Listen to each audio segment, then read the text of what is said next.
안녕하세요. 김성학 변호사입니다.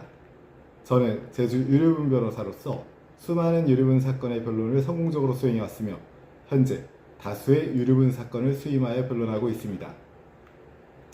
상속을 둘러싼 분쟁 중 가장 많이 발생하는 분야가 바로 유류분 반환 청구 소송입니다. 특히 상속재산이 부동산 중심으로 구성된 경우 장기간 증여나 편중된 상속이 문제가 되어 가족 간 갈등이 크게 발생하는 경우가 많습니다.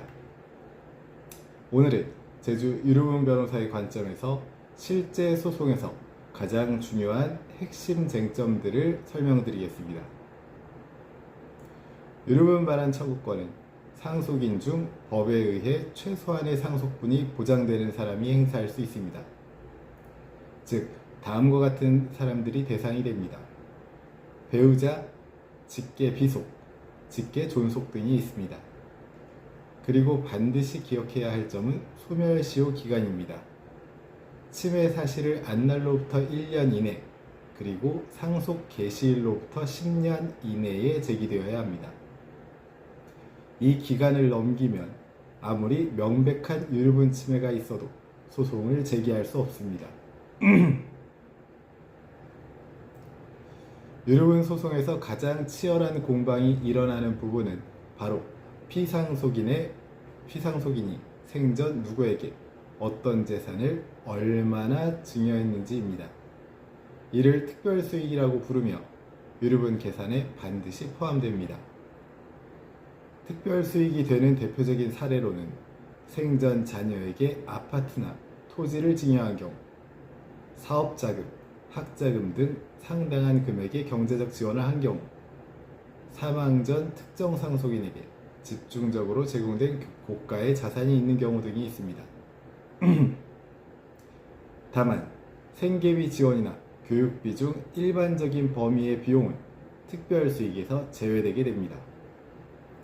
특별수익을 입증하기 위해서는 금융거래 내역, 등기부등본, 송금기록, 가족 간 금전거래 문서 등이 매우 중요하며 자료가 부족하면 소송 과정에서 증여 인정 여부가 크게 달라질 수 있습니다.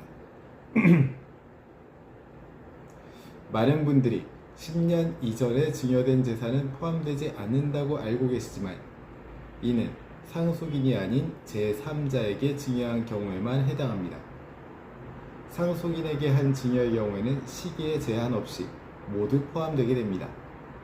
따라서 피상속인이 20년 전에 특정 자녀에게 증여한 재산도 유류분 계산에 반영되게 됩니다. 유류분을 산정하기 위해서는 상속재산의 현재 가치를 평가해야 합니다. 하지만 부동산이 많은 제주지역 특성상 다음과 같은 분쟁이 잦습니다. 감정가와 시가가 다를 때 어떤 금액을 기준으로 할지, 상속재산에 설정된 대출, 근저당을 어떻게 반영할지, 사망 시점과 소송 시점의 가치 기준의 차이에 문제가 발생하는 경우 등이 있습니다. 일반적으로 법원은 상속 개시 시점을 기준으로 한 시가를 감정으로 판단합니다. 부동산 증여가 있었다면 그 당시의 시세와 현재 가치 차이로 인해 공방이 더 치열해질 수 있습니다. 유류분 청구는 감정적 갈등으로 이어지기 쉬운 사건이지만 결국 객관적인 자료와 법리로 승패가 나눠집니다. 현재 유류분 소송에 대한 법률적 도움이 필요하시다면 언제든지 제주 유류분 변호사 김성학 법률사무소를 찾아주시면 신속, 정확한 해법을 제시해드리겠습니다. 조금이나마 도움이 되셨으면 합니다. 여러분의 권리를 지키고 언제나 신속하고 정확한 해법을 제시해드리는 김성학 변호사입니다. 감사합니다.